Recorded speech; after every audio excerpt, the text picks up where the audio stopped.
Praise to the lord.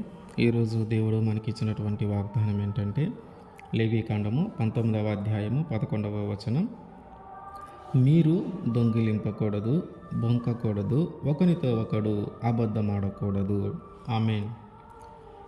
దేవుడు కొన్నిసార్లు మన జీవితంలో జరగబోతున్నటువంటి, ఆయన చేయబోతున్నటువంటి మేలుల గురించి, ఆశీర్వాదముల గురించి మనకి వాగ్దానం చేస్తూ ఉంటాడు. అయితే కొన్నిసార్లు మన యొక్క ప్రవర్తనను మార్చుకోమని కూడా దేవుడు మనతో మాట్లాడుతూ ఉంటాడు. అటువంటిదే ఈరోజు మనకున్నటువంటి వాగ్దానం ఏంటి? మనము దొంగిలింపకూడదు. మనకు తెలుసు దొంగతనం చేయకూడదు. దొంగతనం అంటే ఏంటనేది కూడా మనకు తెలుసు. ఏదైనా ఒక వ్యక్తికి సంబంధించినటువంటిది ఏదైనానూ సరే, అది బట్టలు కావచ్చు, ధనము కావచ్చు, ఆస్తి కావచ్చు, ఇట్లా ఏదైనా సరే, అతనికి సంబంధించినది ఏదైనా సరే, ధనమైనా సరే, అతనికి తెలియకుండా, ఆ వ్యక్తికి తెలియకుండా మనము తీసుకోవటం దొంగతనమే. అయితే మనం అనుకుంటూ ఉంటాం, సాధారణంగా మనం ఆలోచించే విషయము, ఒక 1000 రూపాయలు అతనికి తెలియకుండా తీసుకుంటే, ఆమెకు తెలియకుండా తీసుకుంటే దొంగతనంగా మనం భావిస్తూ ఉండొచ్చు. కానీ ₹1 ఎదుటి వ్యక్తికి తెలియకుండా తీసుకున్న దొంగతనమే. అట్లాగే 1000 అయినా, 10,000 అయినా, ₹1,00,00,000 అంటే ₹1,00,00,000 నువ్వు దొంగతనం చేసిన దొంగతనమే, ₹1 దొంగతనం చేసిన దొంగతనమే. దేవుడు ఏమంటూ ఉన్నాడంటే, అసలు నీ మధ్యలో దీన్ని నీ జీవితంలోకి దీన్ని రానివ్వవద్దు. నీ జీవితంలోకి ఈ దొంగతనం అనేది రానివ్వవద్దు.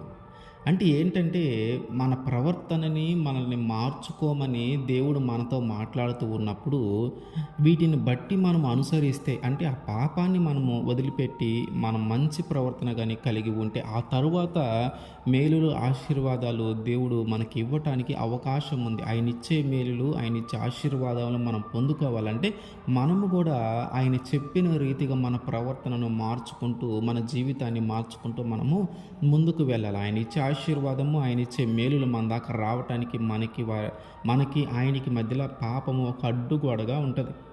ఆ అడ్డుగోడ ఏంటయ్యా అంటే, ఇదిగో ఈ దొంగతనము, బొంకటము, ఒకరితో ఒకరు అబద్ధాలు, ఇట్లా ఆయన చెప్తున్నటువంటి ప్రతి విషయము మనము దాన్ని పాటించనప్పుడు, దాన్ని మనము ఇప్పుడు మనకు ఒక విషయం చెప్తా ఉన్నాడు, ఇంక ఇట్లాంటి విషయాలు చాలా ఉన్నాయి. ఇప్పుడు ఈ విషయాలన్నీ పాటించినప్పుడు ఏం జరుగుతుందంటే, ఆయన ఇవ్వబోతున్నటువంటి మేలు మన జీవితంలోకి రావటానికి అడ్డుగా ఇవి ఉంటాయి. ఈ దొంగతనం అంటే ఆయన చెప్తా ఉన్నాడు కదా, నువ్వు దొంగిలించొద్దు, బొంకకూడదు, ఒకరితో ఒకడు అబద్ధం ఆడకూడదు, ఇట్లా చాలా చెప్పాడు దేవుడు. వాటిలో మనము ఈరోజు మనకి చెప్తా ఉన్నటువంటి ఈ 3 విషయాలే మనం మాట్లాడుతూ ఉన్నాం. ఇవేంటి? దేవునికి మనకి అడ్డుగా ఉంటాయి. అంటే మనం అడుగుతూ ఉన్నది దేవుని దాకా వెళ్ళదు, దేవుడు ఇచ్చేటటువంటిది మన దాకా రాకుండా మధ్యలో అడ్డుగా ఉంటుంది. అందుకని మనం ఏం చేయాలంటే, మన దాకా వచ్చినప్పుడు ఆ మాట మనము దాన్ని అంగీకరించి మన ప్రవర్తనను మార్చుకోవటం మనం మొదలు పెట్టాలి. కొన్నిసార్లు మనం మార్చుకోలేకపోవచ్చు. అది దొంగతనం అనేది మనకు ఒక అలవాటుగా ఉండొచ్చు. అనుకోకుండానే మనం ఆ దొంగతనం చేసే పరిస్థితిలోకి అంతగా దానికి అలవాటు పడి ఉండొచ్చు. దాన్ని మానుకోలేనప్పుడు మనం ఏం చేస్తామంటే, దేవుని మీద ఆధారపడాలి. దేవుని మీద ఆధారపడి ఆయనే చిన్నగా మనల్ని మార్చుకుంటూ వస్తాడు. ఎందుకంటే కొన్నిసార్లు మనము చిన్న అంటే తక్కువ అమౌంట్, ₹1, ఒక ₹10 ఇట్లా తక్కువ దాంట్లో మనం దాన్ని పెద్ద దొంగతనంగా మనము భావించాం. అది ఏముందిలే అన్నట్టుగా ఆలోచిస్తాం. కానీ అది కూడా దేవుని దృష్టిలో దొంగతనమే. అంటే ఇట్లాంటివి ఏంటంటే మానుకోవటానికి మనకి టైం పడుతూ ఉంటుంది. కొన్నిసార్లు మనం మానుకోలేని పరిస్థితి కూడా మన జీవితంలోకి వస్తూ ఉంటుంది. కానీ ఆ సమయంలో మనము దేవుని మీద ఆధారపడాలి. అయితే కొంతమంది అసలు నేను ఏ దొంగతనము చెయ్యను, నేను ఇంతవరకు దొంగతనమే చేయలేదు అని భావించే వాళ్ళు ఉంటారు.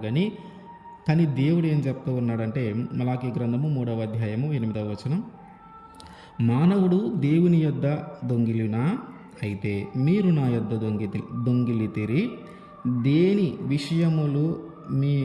విషయములలో మేము నీ యొద్ద దొంగిలితిమని మీరందరూ 10వ భాగము ప్రతిష్టార్పణలను ఇయ్య దొంగిలితిరి. అంటే మనం అనుకుంటా ఉంటాం, నేను ఎవరి దగ్గర ఎట్లాంటి దొంగతనం చేయలేదు, ఎవరి దగ్గర నేమి ఆశించి వారికి తెలియకుండా నేనేమి తీసుకోలేదు అని మనం భావిస్తూ మన గురించి మనం మంచిగానే ఆలోచించుకుంటూ ఉన్నా నేనే దొంగతనం చేయలేదని. కానీ దేవుడు ఏమంటున్నాడంటే ఆయనకి ఇవ్వాల్సినటువంటి 10వ భాగం ఇవ్వకపోయినా కూడా అది దొంగతనంగానే దేవుడు భావిస్తూ ఉన్నాడు. ఆయన అంటూ ఉన్నాడు, ఏ మనిషి అయినా దేవుని దగ్గర దొంగిలించడానికి అవకాశం ఉందా అంటే లేదు. కానీ మీరు దొంగిలిస్తూ ఉన్నారు నా దగ్గర. ఏంటయ్యా అంటే 10వ భాగము నాకు ఇవ్వకుండా మీరు దాన్ని తినేస్తూ ఉన్నారు, దాన్ని మీరు వాడేస్తూ ఉన్నారు. ఇది దొంగతనమే. మనం ఎంత చక్కగా జీవించినా, ఎవరి దగ్గర ఒక వస్తువు లాక్కోకుండా మంచిగా జీవిస్తూ ఉన్నాం, మంచిదే. కానీ దేవునికి ఇవ్వాల్సింది కూడా మనము దేవునికి ఇవ్వాలి. దేవునికి ఇవ్వాల్సింది కూడా దేవునికి ఇవ్వనప్పుడు ఆయన చెప్తున్నాడు దొంగతనం లెక్కనే. నాకు రావాల్సింది నాకు ఇవ్వకుండా, నాకు ఇవ్వాల్సింది నాకు ఇవ్వకుండా మీరు వాడుకుంటూ ఉన్నారు, మీరు తింటూ ఉన్నారు అంటే అది దొంగతనం కిందే దేవుడు లెక్కేస్తూ ఉన్నాడు. అంటే మన జీవితంలో ఆ పాపం ఉండిపోతుంది. కాబట్టి ఆ 10వ భాగము ఆయనకి ఇవ్వాల్సిన భాగం ఆయనకి ఇచ్చేస్తే మంచిది.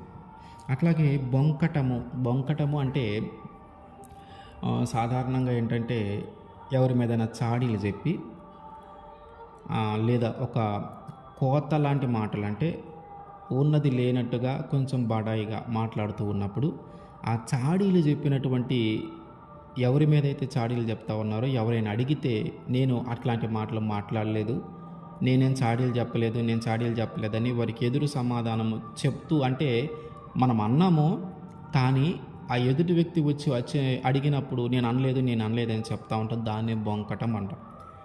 కోతలకు వస్తూ ఉంటారు కొంతమంది, నేను చాలా గొప్పవాడిని, నాకు అంతుంది, నేను ఇట్లా అని చాలా గొప్పగా మాట్లాడుతూ ఉంటారు. వాస్తవంగా మన గురించి తెలిసిన వాళ్ళు ఎవరైనా వచ్చి నువ్వు ఇట్లా అన్నావు కదా అని అంటే నేను అనలేదు, నేను ఆ మాట అనలేదు, నేను అది చెప్పలేదు, నేను అది చూడలేదు, నేను అది తినలేదు, ఇట్లాంటి మాటలు మనము ఎదురు సమాధానంగా మాట్లాడుతూ ఉంటాం. మనం చేసిన తప్పును కప్పిపుచ్చుకోవటానికి, మనమన్న మాటని కప్పిపుచ్చుకోవటానికి, మనమన్న ఆ మాటలు వారికి తెలియకుండా ఉండటానికి మనమే 1-2 సార్లుగా మనం సమాధానం చెప్తూ ఉంటాం. దాన్నే మనము బొంకటం అంటాం. దీనివల్ల ఒకరి జీవితంలోకి ఒకరు తొంగి చూస్తూ, ఒకరి జీవితం గురించి ఒకరు చెడ్డగా మాట్లాడుకుంటూ, సమాధానంగా సంతోషంగా ఉన్నటువంటి కుటుంబాలను నాశనం చేస్తూ, సమాధానం లేకుండా గొడవలు పడుతూ, తిట్టుకుంటూ, కొట్టుకుంటూ ఉన్న కుటుంబాలు అనేకం ఉన్నాయి. ఇట్లాంటి సాడీలు చెప్పటము, లేనివి ఉన్నట్టుగా, ఉన్నవి లేనట్టుగా చెప్పటం. గొడవ అయిందని చెప్పి ఎవరు నీకు చెప్పారని అంటే ఏదిగో నాకు పలానా మనిషి చెప్పిందని మనం అంతే. ఆ మనిషి దగ్గరికి వెళ్ళి మనం అడిగేటప్పుడు నేనేం చెప్పలేదు, నాకేం తెలియదు, నేను ఆ మాట అనలేదు, నేను అట్లా అనలేదు, ఇట్లా మనతో చెప్తూ ఉంటారు. అంటే దీనివల్ల కుటుంబాలే నాశనం అయిపోయే పరిస్థితి మనం కళ్ళారా చూస్తూనే ఉన్నాం మన జీవితంలో. ఇట్లాంటివి మానుకుంటే మంచిది. దేవుడు మనతో మాట్లాడుతూ ఉన్నది నీ ప్రవర్తన మార్చుకోమని. ఇంకోటి ఏంటి, ఒకరితో ఒకడు అబద్ధం ఆడకూడదు. మన నిత్య జీవితంలో సర్వసాధారణంగా చేసే తప్పు ఏదైనా ఉందంటే అది అబద్ధమే. మనం అబద్ధం ఆడుతున్నామనే తెలియకుండా మనం అబద్ధం ఆడతాం. అంతగా మన జీవితంలోకి అది వచ్చేసింది అబద్ధం. చిన్న చిన్న విషయాలకు కూడా అబద్ధమే. అంటే పెద్ద విషయాలకు అబద్ధం ఆడవచ్చా అంటే కాదు. కానీ అబద్ధం ఆడవలసిన పని లేని పరిస్థితిలో కూడా అబద్ధం ఆడుతూ ఉన్నాం. ఆ సమయంలో, ఆ సందర్భంలో ఎదుటివాడిని పిలిపించి నువ్వు కూర్చోబెట్టి మంచిగా మాట్లాడితే, నిజమే మాట్లాడితే సమస్య అంతటితో పరిష్కారం అవుతుంది. జీవితంలో మళ్ళీ అది మన జోలికి ఆ సందర్భం మళ్ళీ మన జీవితంలోకి రాదు. కానీ మనం ఏం చేస్తూ ఉన్నామంటే ఆ సందర్భం నుంచి తప్పించుకోవటానికి ఈ ఒక్కసారి తప్పించుకుంటే చాలు, ఈ ఒక్కసారి ఎస్కేప్ అయితే చాలు, ఈ ఒక్కసారి వాళ్ళు అడగకుండా ఉంటే చాలు అనే ఉద్దేశంతో మనం ఏం చేస్తూ ఉన్నామంటే అబద్ధం ఆడవలసిన అవసరం లేని పరిస్థితుల్లో కూడా మనం అబద్ధం ఆడుతూ ఉన్నాం. దానికంటే కూడా నిజము చెప్పి నిలబడితే జీవితంలో మళ్ళీ రెండోసారి అబద్ధం ఆడే అవకాశం మనకి రాదు. అబద్ధం ఆడవలసిన అవసరం మనకి రాదు. అబద్ధము చెప్పవలసిన పరిస్థితి ఏర్పడిందంటే నిజం చెప్పటానికే ఇష్టపడదాం. నిజము చెప్పటం వల్ల మన మీద ఒక నమ్మకం ఏర్పడుతుంది. అతను అబద్ధమాడు, అతను చెప్పేది నిజమే అంటే కొన్నిసార్లు మనకి దానివల్ల నష్టం కలగవచ్చు. కానీ దానివల్ల ఉపయోగం ఏంటంటే నీకంటే ఒక గౌరవాన్ని ఇస్తుంది. అట్లాగే జీవితంలో ఆ సందర్భము, ఆ సిచ్యువేషన్ మళ్ళీ మన జీవితంలోకి రాదు.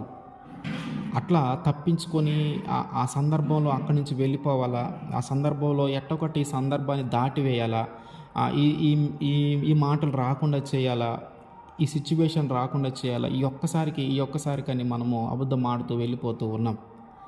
ఎంతగా అబద్ధం ఆడుతున్నామంటే మన జీవితంలో మనకి తెలియట్లా మనం ఆడేది అబద్ధం అని, మనం చెప్పేది అబద్ధం అని మనకి తెలియనంత పరిస్థితిగా మనము అబద్ధంలోకి కూరుకుపోతూ ఉన్నాం. దేవుడు మనతో మాట్లాడుతూ ఉన్నాడు. మన ప్రవర్తనని మనము మార్చుకోవటము మంచిది. మనము దొంగిలింపకూడదు, బొంకకూడదు, ఒకరితో ఒకడు అబద్ధము ఆడకూడదు. ఏంటయ్యా దీనివల్ల ప్రయోజనం అంటే, ఈ పాపం అనేది నువ్వు చేస్తూ ఉంటే నీవు పరలోక రాజ్యంలోనికి ప్రవేశించడానికి అర్హత కోల్పోతావు. అట్లాగే దేవుడు నీ జీవితంలో ఇవ్వబోతున్నటువంటి మేలులు పొందుకోవటానికి ఇది నీకు అడ్డుగా ఉంటుంది. దేవుడు నీ జీవితంలోకి ఇవ్వబోతున్నటువంటి మేలులను, ఆశీర్వాదాలను పొందుకునే సమయానికి నువ్వు చేసినటువంటి ఆ దొంగతనము, నువ్వు చెప్పినటువంటి ఆ సాడీలు, నువ్వు ఆడినటువంటి అబద్ధములు, ఇవన్నీ అడ్డొస్తాయి. అంటే ఆ మేలు నీ జీవితంలో జరగకుండా, ఆ ఆశీర్వాదము నీ జీవితంలోకి రాకుండా ఇవి అడ్డుకుంటూ ఉంటాయి. అందుకని దేవుడు అంటే ముందు నీ ప్రవర్తన మార్చుకో, ఆ తర్వాత మేలులు, ఆశీర్వాదములు అన్నీ అవే చక్కగా నీ జీవితంలో నెరవేర్చబడుతూ ఉంటాయి. కాబట్టి మనకి ఏదైనా అలవాటు ఉంటే, దొంగతనం చేసే అలవాటైనా, లేదు బొంకటమైన, సాడీలు చెప్పటమైన, అబద్ధం ఆడటమైన అలవాటు ఉంటే ఇక నుంచైనా మన యొక్క ప్రవర్తనను మనం మార్చుకుందాం. దేవుని దీవెనలు, ఆశీర్వాదంలో మన జీవితంలోకి నెరవేర్చబడేలాగా మన ప్రవర్తనను మనము మార్చుకుందాం. ఆమేన్.